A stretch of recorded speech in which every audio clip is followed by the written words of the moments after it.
Alemania votará este domingo para elegir su nuevo parlamento y así el nuevo gobierno. Las elecciones son anticipadas después de que la coalición del canciller socialdemócrata Olaf Scholz colapsara en noviembre de 2024 y el presidente del país, Frank-Walter Steinmeier, disolviera el parlamento y convocara a los comicios federales. Los conservadores de CDU y sus aliados de CSU puntean en los sondeos, pero no podrán formar un gobierno solos. Y los segundos con el mejor pronóstico son los ultraderechistas de Alternativa para Alemania, o AfD, por sus siglas en alemán. Este partido político está liderado por Alice Weidel, quien disputará ser la canciller alemana junto con el conservador Friedrich Merz. Pero ¿cómo la ultraderecha ha tenido tanto ascenso en Alemania desde la Segunda Guerra Mundial? ¿Se romperá definitivamente el llamado cordón sanitario que se había creado desde entonces para evitar que el extremo llegara al poder? ¿Y quiénes podrían conformar el nuevo gobierno? Ese es el debate de France 24. Para ello nos acompaña en nuestro estudio en Bogotá Ralf Leiteritz, profesor titular de la Universidad del Rosario. Y desde Frankfurt, en Alemania, se conecta con nosotros Marcus Mayer, analista internacional y docente en la Universidad Externado de Colombia. Bienvenidos ustedes dos, bienvenidos a quienes nos están escuchando y también a quienes nos están viendo. Y también, por supuesto, a quienes nos siguen en redes sociales, donde estamos como @France24-ES. Y antes daba un saludo a quienes nos escuchaban, porque el debate de France 24 también está en Apple Podcast, Spotify, Deezer y TuneIn. Señor Ralf Leiteritz, gracias por acompañarnos aquí en el debate. Comencemos por esos sondeos que muestran que estarían punteando los conservadores y los ultraderechistas. Pero en la historia alemana, ¿qué significa esto? No, es la primera vez que un partido a la derecha del Partido Conservador, del CDU, el partido AfD, un partido, no sé, de 12 años de vida, tiene un chance, digamos, de entrar al Parlamento. No solamente ya está en el Parlamento, sino realmente tener una votación muy alta en el Parlamento alemán, algo que no hemos visto después de la Segunda Guerra Mundial. Entonces, algo es inédito.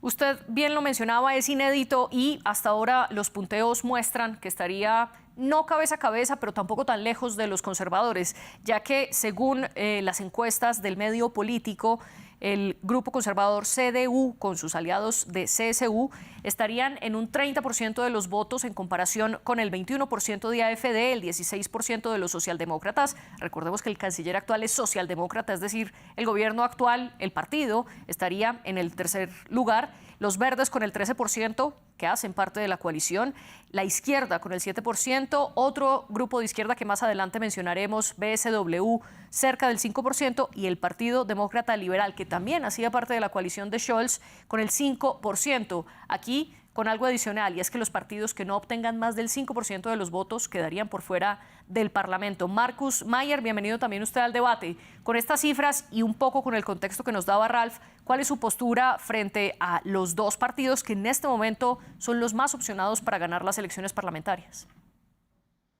Pues es un movimiento que hemos visto en muchos países europeos e incluso en Estados Unidos, obviamente, con Donald Trump, que se formó en los últimos 10, 15 años una nueva derecha a partir de las preocupaciones por la inmigración, que eso es un gran tema para nosotros.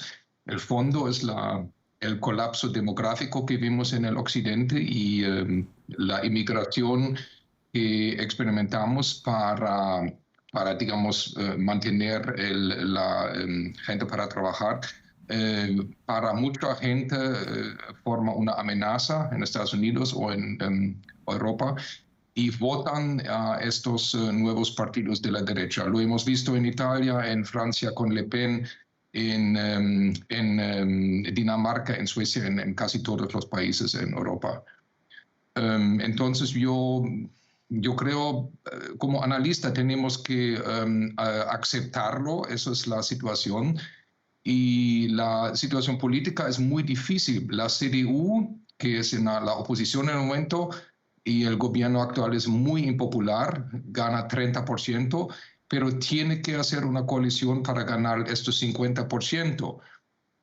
Tiene que hacerlo con AfD, con la nueva derecha, que es posible, tenía más que 50%, o con los socialdemócratas y los verdes, pero eso significaría que el gobierno va más a la a la izquierda otra vez, que fortalecería aún más a la nueva derecha. Entonces es, digamos, una situación lose-lose para la CDU.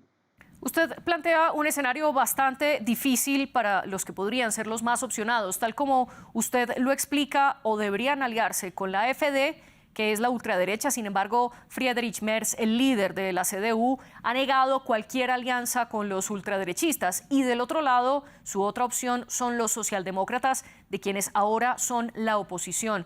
En este sentido, Ralph, ¿qué opciones tiene entonces la CDU para poder formar un gobierno, ya que ellos por sí solos no podrían hacerlo? No, pues como dijo Marcos, pues el CDU les quedan básicamente tres opciones, ¿cierto? Formar un gobierno con el partido del AfD, un gobierno, una coalición con el Partido Socialdemócrata o una coalición con el Partido de los Verdes. Básicamente, esas son las tres opciones que tiene el CDU para ganar los 50% de los votos, o digamos, cerca de los 50% o la mayoría de los votos en el Bundestag.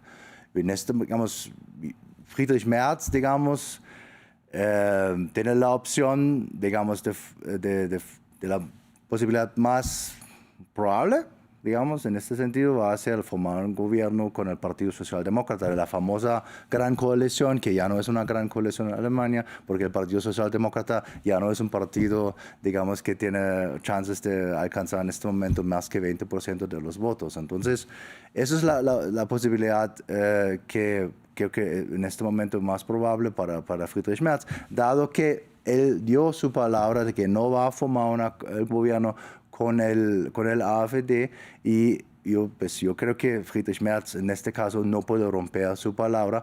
Además, como formar un gobierno con el AfD tiene muchos problemas, digamos, de compatibilidad, digamos, entre los programas del CDU y el AfD. Sí, en temas de la migración hay mucha coincidencia, ¿cierto? Pero en muchos otros temas no hay ninguna coincidencia entre AfD y CDU. Y precisamente en ese punto en el que coinciden los conservadores y los ultraderechistas, la migración, ellos hicieron una alianza en enero para aprobar en el Bundestag una ley para reducir la migración. ¿Usted cree que esto le puede beneficiar en las elecciones, Ralph, al CDU, o le puede quitar votos? Pero solamente para aclarar que lo que en el Bundestag fue a la votación no fue una ley. Era un plan de 5 puntos, una resolución, si quieren, de intenciones que tiene que hacer el gobierno para frenar la migración ilegal.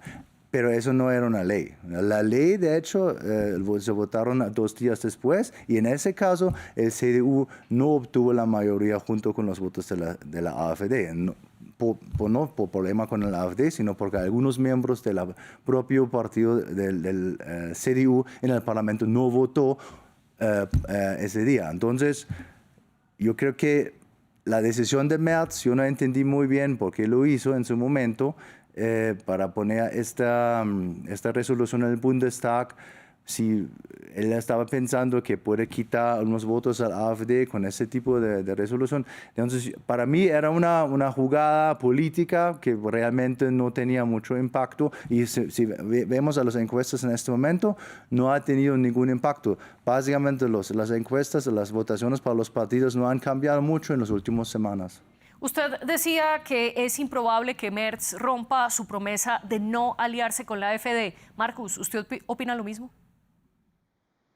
Pues es el dilema que Markus Söder de CSU ya prometió no hacer ninguna coalición con los verdes, que son muy impopulares con los conservadores.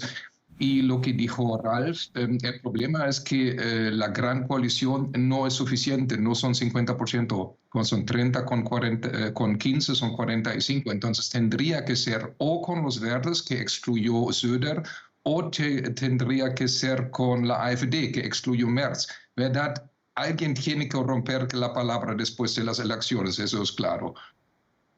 Y aquí les quiero preguntar, ustedes han hablado de la importancia que podría tener los socialdemócratas en un posible gobierno de coalición, que ya no sería la gran coalición porque no sería uno de los partidos más votados. Ustedes mismos lo han mencionado, en este momento ronda la estimación en el 16%, pero si obtiene menos del 20% de los votos, sería su peor votación en la historia. Marcus, ¿cómo explicar que un partido que está gobernando actualmente esté en un punto tan difícil? Pues los socialdemócratas son un partido muy viejo con un programa, digamos, del siglo XIX, ¿verdad? Muy enfocado en seguridad social, seguridad de salud, con pensiones y todo esto.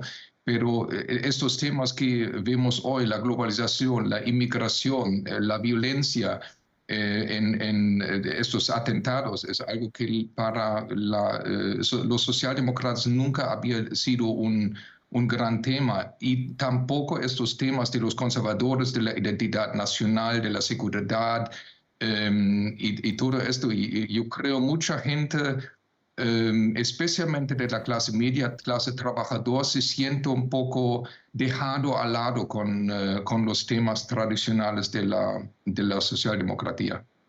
Usted menciona entonces migración, seguridad y en menor medida la economía. Ralph, ¿son estas las razones por las que los socialdemócratas podrían obtener quizás su peor votación de la historia? Sí, digamos, es claro que el gobierno actual es muy impopular. Recuerdan al gobierno actual que todavía ya no tiene una mayoría en el Parlamento, es una coalición del Partido Verde y el Partido Socialdemócrata. Los dos partidos juntos en este momento son 25, 28% de los votos. Entonces, eso corresponde a una falta de enganchar con temas a la población. Digamos, esos dos partidos, ¿cierto?, tienen problemas de encontrar un tema que puede convencer a los votantes de votar por ellos, generar emociones alrededor de una temática. Digamos, los temas, yo veo 3 temas en la campaña actual, que es inmigración, economía y qué hacer con Ucrania o Rusia, el conflicto, ¿cierto? Esos son los 3 caras, y ninguno de estos 3 temas, ni el Partido Verde ni el Partido Socialdemócrata, tiene mucho enganche con la población en este momento, ¿cierto? Los temas que manejan ellos, por ejemplo, el afiche, uno de los afiches en Olaf Scholz en la campaña es que voy a asegurar las pensiones, ¿cierto? Es como socialdemócrata, parece ser un partido de los jubilados en Alemania, y obviamente es muy difícil convencer a gente más joven, digamos, por qué tienen que votar por los socialdemócratas si el tema de las pensiones no es algo que está en mi mente. Y le sumo un partido que hacía parte de la coalición de Scholz. Usted menciona a los socialdemócratas y a los verdes. Adicional a ellos está también el Partido Demócrata Liberal, que aún tiene menos respaldo que los verdes y los socialdemócratas, con lo que la coalición sigue siendo de minoría, y en parte fue por esto que se disolvió el Parlamento y se convocó a elecciones anticipadas. Usted mencionaba los 3 grandes temas que para su punto de vista están moviendo las elecciones: migración, economía y Ucrania. Y en ello se pueden encontrar quizás puntos en común entre los conservadores y la AfD, Marcus. Pues depende un poco. Yo creo primero con Ucrania sería lo más difícil, porque los conservadores alemanes son muy aliados a Estados Unidos, y tradicionalmente eso hacía unos días significó el soporte para la ayuda para Ucrania. Ahora estamos en pleno cambio de esto. Segundo, con la economía, yo creo que sí. Y con el tercero, con la migración, verdad también. Tal vez no tan radical como el AfD, que quiere cerrar las fronteras, que sería un problema para nuestros vecinos en Europa, pero digamos la dirección sería más compatible que con los verdes y los socialdemócratas, que no quieren limitar la inmigración. Entonces, visto desde un punto frío, racional, digamos, los temas en que coinciden AfD y CDU son de hecho muy grandes, pero como, digamos, con nuestra historia, un partido a la derecha de la CDU nos recuerda de Hitler y de los nazis. Entonces será muy difícil, digamos, vender esto después de la elección a los votantes de los conservadores. Este cordón sanitario está muy bien establecido, entonces yo creo es más un problema organizacional que político, esta colaboración entre CDU y AfD. Usted menciona que la AfD es un partido político que puede recordar a Hitler, y es que dentro de la ultraderecha hay una extrema derecha que incluso es negacionista del Holocausto. Pero quiero preguntarle, Ralph, en medio de estas posturas tan extremas que se encuentran dentro de la AfD, ¿cómo es posible que el partido haya ganado cada vez más relevancia? Porque recordemos que en 2024 obtuvieron su mejor resultado electoral hasta ahora al ocupar el primer partido más votado en las elecciones estatales de Turingia y el segundo en Sajonia. Y ahora podrían obtener su mejor resultado federal si en efecto quedan de segundos en el Parlamento. Sí, digamos, eso es interesante en comparación con otros países europeos que mencionó Marcos. También tenemos partidos de la derecha que con éxitos electorales. Digamos, el éxito electoral de la AfD se alcanzó por medio de una radicalización, ¿cierto? En contraste con partidos como el Meloni en Italia o el de Marine Le Pen en Francia, donde básicamente ellos quieren acercarse más a la centro derecha. Digamos, en Alemania tenemos este fenómeno que cada vez que hay más, digamos, no sé, escándalos alrededor de pronunciamientos de miembros o de funcionarios de la AfD en cuanto a migración, ya hablan abiertamente sobre el término que antes no utilizaron, remigración, ¿cierto? Cada vez que utilizan este lenguaje, ¿cierto?, más radical, les parece que ganan más votos. ¿Sí? Eso es muy interesante, porque eso es diferente en otros países europeos, pero obviamente eso tiene un límite, ¿cierto?, en el sentido que la radicalización, ¿cierto?, también aleja, digamos, partidos tradicionales de la derecha, ¿cierto?, como CDU, como CSU, esta combinación de alinearse con este partido, ¿cierto?, porque hay mucho menos ganas por la historia, digamos, de propia de Alemania, de alinearse con un partido que cada vez más radical en ciertos temas, sobre todo de la migración. Pero quiero preguntarle algo, porque la posición de Marcus es que ese cordón sanitario que se creó desde la Segunda Guerra Mundial para evitar que la ultraderecha volviera al poder, él dice que no se rompería, pero teniendo en cuenta las elecciones estatales y los sondeos para las elecciones federales de ahora, ¿se podría romper ese cordón, Ralph? Pues desde mi punto, eso es una discusión abierta, ¿cierto? Como yo no creo mucho en la, digamos, eficacia de mantener este cordón sanitario, en el sentido que existen colaboraciones a nivel local, a nivel regional, entre estos dos partidos, AfD y CDU, ¿cierto? Al nivel federal, este momento es un tabú, no se puede formar una coalición y al nivel regional tampoco, pero hay colaboración. Digamos, es un poco un juego semántico en este momento en Alemania, hasta dónde va colaboración, ¿cierto? Y hasta dónde tenemos que mantener las fronteras entre CDU y AfD. Entonces yo creo que lo vamos a ver después de las elecciones, que existe, no hay posibilidad desde mi punto de vista que el CDU y el AfD van a formar el próximo gobierno. Es mucho más probable, y en este caso Marcos Söder tiene que romper su palabra, una coalición entre CDU y Verdes, ¿cierto? Porque el otro es para mucha gente en Alemania sería un rompimiento de un tabú, que tú dijiste la palabra, Friedrich Merz, que no vas a formar ninguna coalición con este partido que cada vez más radical, ¿cierto? Y eso va a ser mucho más difícil para justificar para Merz. ¿Y qué posibilidades, Marcus, existen de que los conservadores de la CDU hagan alianzas con la izquierda o con el partido que se escindió de la izquierda, BSW, liderado por Sarah Wagenknecht, que además tiene coincidencias con la AfD al momento de hablar de reducir la inmigración y de dejar de apoyar militarmente a Ucrania? ¿Estos dos partidos de izquierda podrían entrar en ese juego que necesitan los conservadores para formar un gobierno? Hay dos respuestas a esta pregunta. La primera es si es posible políticamente en Berlín, en el juego, en el ajedrez político. Yo creo que sí, porque, digamos, no hay un tabú político colaborar con Sarah Wagenknecht, que es una figura algo oscilante entre el comunismo y el socialismo, con algo muy nacional también, es anti-inmigración, verdad no se sabe, con la izquierda tradicional que sobrevivió la caída del muro, de hecho. y a mí me parece un poco absurdo que los conservadores tienen menos problemas hacer coaliciones con ellos que con la AfD, pero esa es la situación en Alemania.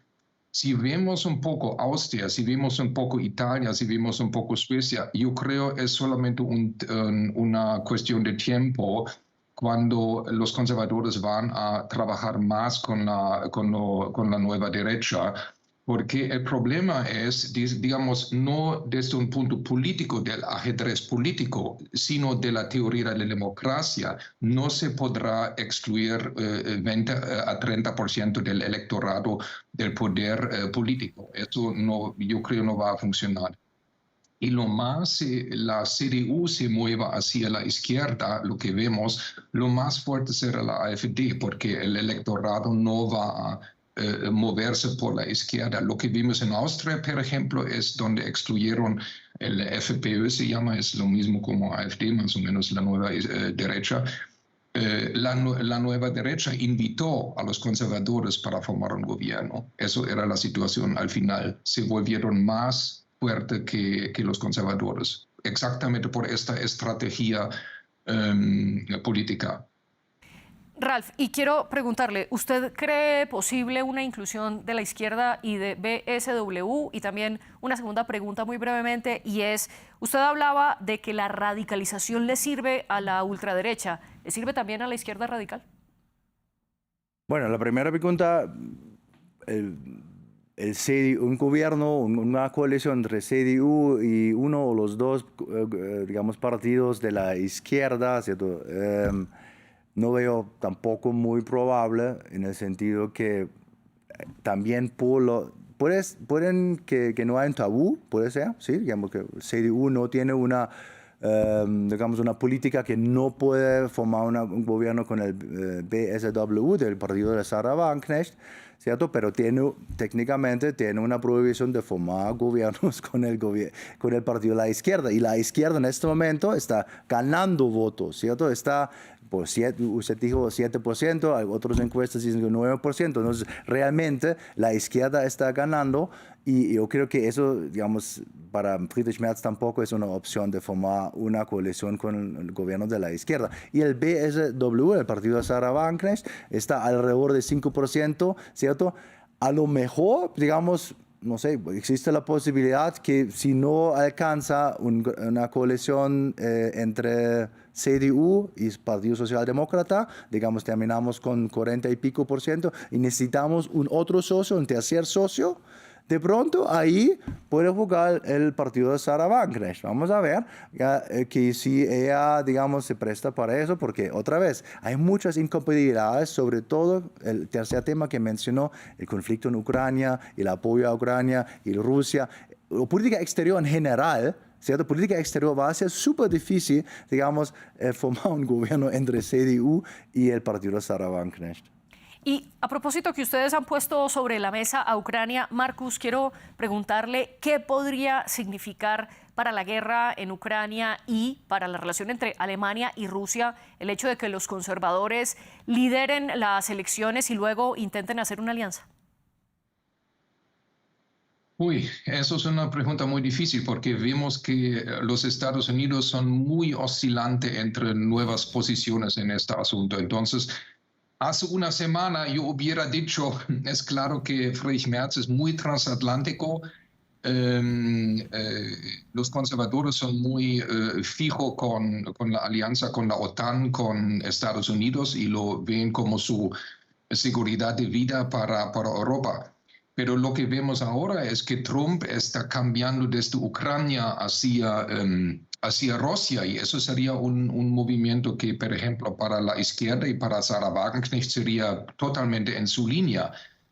Lo que harán los conservadores alemanes si los americanos mismos cambian su postura, ¿verdad? La situación es muy difusa en el momento. Es difícil decir, depende todo de Trump. Lo que es seguro que hubo una humillación extrema por parte de esta invasión y exclusión de los europeos en Saudi Arabia. Y esto es algo que va a cambiar también la postura de la política exterior para cualquier partido alemán. Eso es claro. Ustedes hablaban de que la CDU siempre ha sido un fuerte aliado de Estados Unidos y que juntos han respaldado militarmente a Ucrania. Sin embargo, como ya lo mencionó Marcus, ahora con el regreso de Donald Trump a la Casa Blanca, Washington está de nuevo cambiando su postura para acercarse más a Rusia y alejarse de Ucrania. Ralph, en este contexto, ¿qué ha dicho la CDU de cuál es su postura sobre Ucrania y qué esperar en caso tal de que sea Friedrich Merz el nuevo canciller alemán?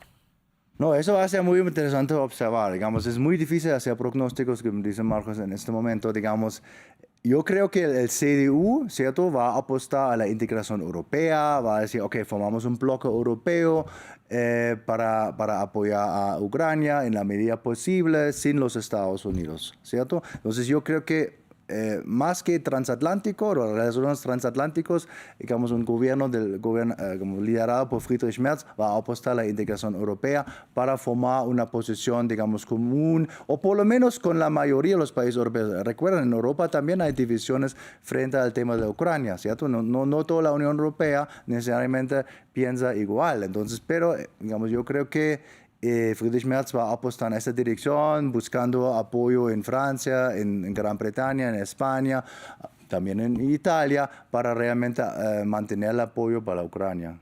Y teniendo en cuenta que la Unión Europea no es una sola voz y no va al unísono, sino que también tiene divisiones sobre la postura en Ucrania, quiero preguntarle, Marcus, ¿qué podría significar en el plano europeo un ascenso como el que las encuestas pronostican, sobre todo para la ultraderecha de AfD? Usted antes mencionaba, no es lo mismo hablar de la ultraderecha en Alemania que de lo que hemos visto con Meloni en Italia y con Le Pen en Francia. Si AfD es el segundo partido más votado, ¿qué implica esto para Europa?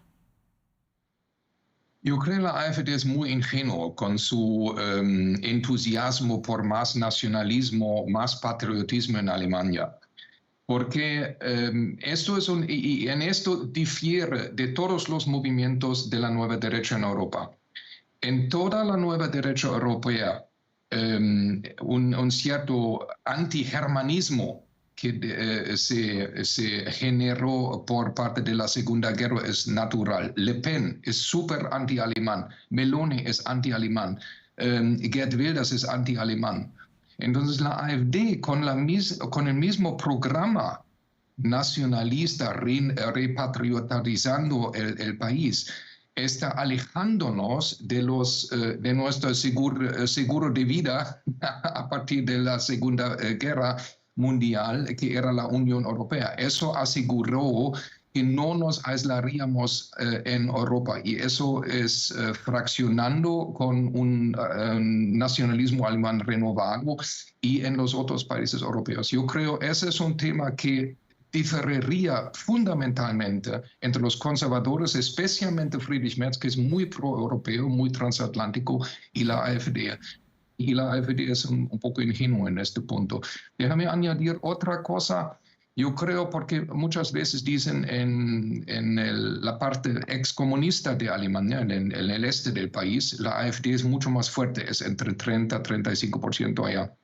Pero yo creo eso se debe también porque patriotismo allá significó que esta pesadilla socialista, como vivieron o experimentaron muchos alemanes en esta parte del país, la ocupación por la Unión Soviética terminaría un día y serían alemanes otra vez soberanos. Mientras que en el oeste, el patriotismo era exactamente ultraderecha, Hitler perdiendo la guerra, etc. Entonces hay una división en la motivación por qué la gente vota para la AfD en el oeste y en el este del país. En el este del país es mucho más, digamos, mucho más patriótico y por las experiencias con la Unión Soviética, y en el oeste, donde es algo un poco anacronista para muchos.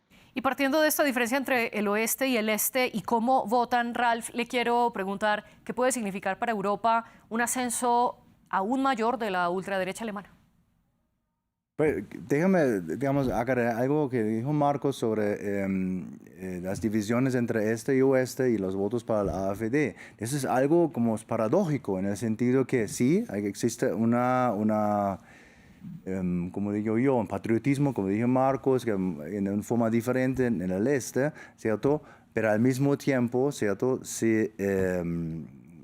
la memoria, digamos, del socialismo, pero hay un apego a Rusia, a la posición rusa en la guerra entre Ucrania y Rusia en este momento, ¿cierto? Digamos, el AfD está explotando ese tipo de sentimientos, ¿cierto? Y no solamente el AfD, también el partido de Sarah Wagenknecht están jugando con estas memorias, digamos, de la Unión Soviética, pero en forma muy diferente, ¿cierto? Es en el sentido que como yo soy de esta parte de Alemania, ¿cierto? Me sorprende mucho que como muchos países, compatriotas míos o personas que viven en la misma zona como yo, digamos, tienen esta posición, este apego emocional, digamos, a la posición rusa y muy interesante porque realmente la experiencia del socialismo tiene que ver con la experiencia de la Unión Soviética. Entonces todavía no entiendo muy bien por qué pasó eso.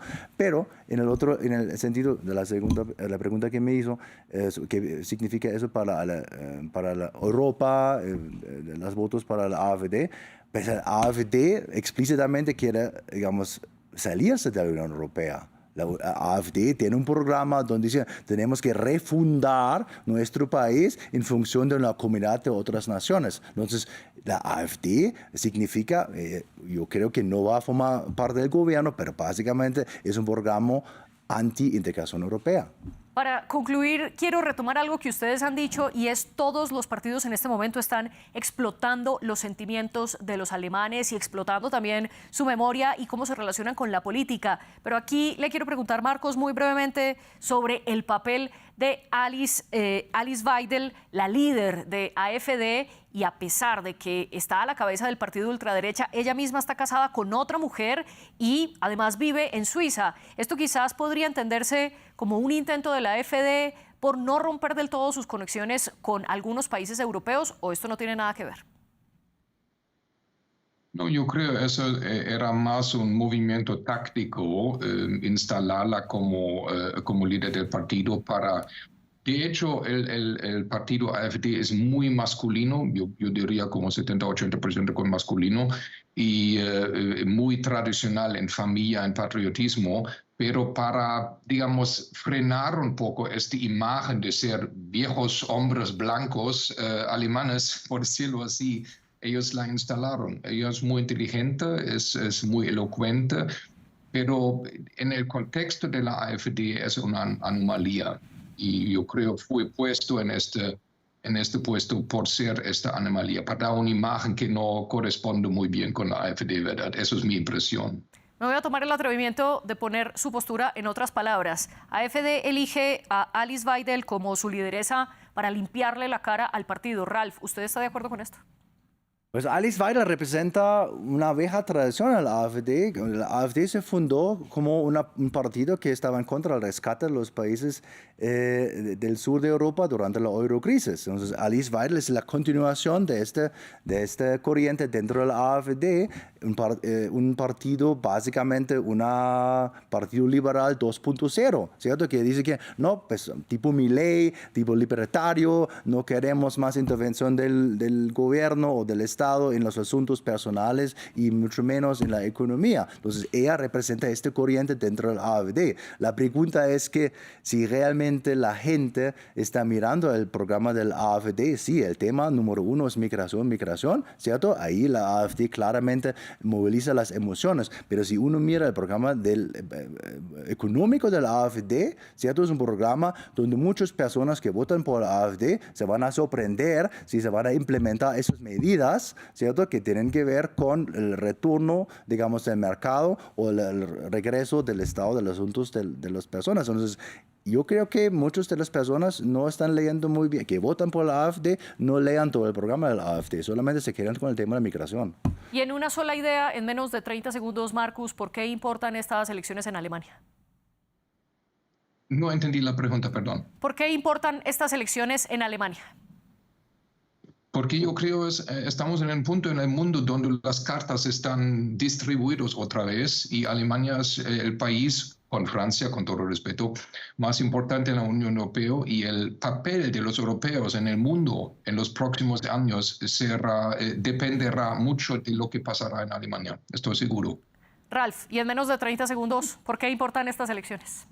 No, pero van a ser el último chance de que un gobierno, digamos, del centro, digamos, en Alemania, el centro político en Alemania, va a tener un chance de evitar que un partido de la extrema derecha forma parte del próximo gobierno. Ya veremos entonces. A nuestra audiencia los invito a que nos sigan el domingo de elecciones alemanas aquí en France 24, donde tendremos una cobertura especial. Y les agradezco a nuestros invitados Ralf Leiteritz y Markus Mayer por acompañarnos. La producción de este programa estuvo a cargo de Jennifer Guevara y de Tania Herrera, la encargada de los invitados. También un agradecimiento a todo nuestro equipo técnico. Ustedes vean más en france24.com.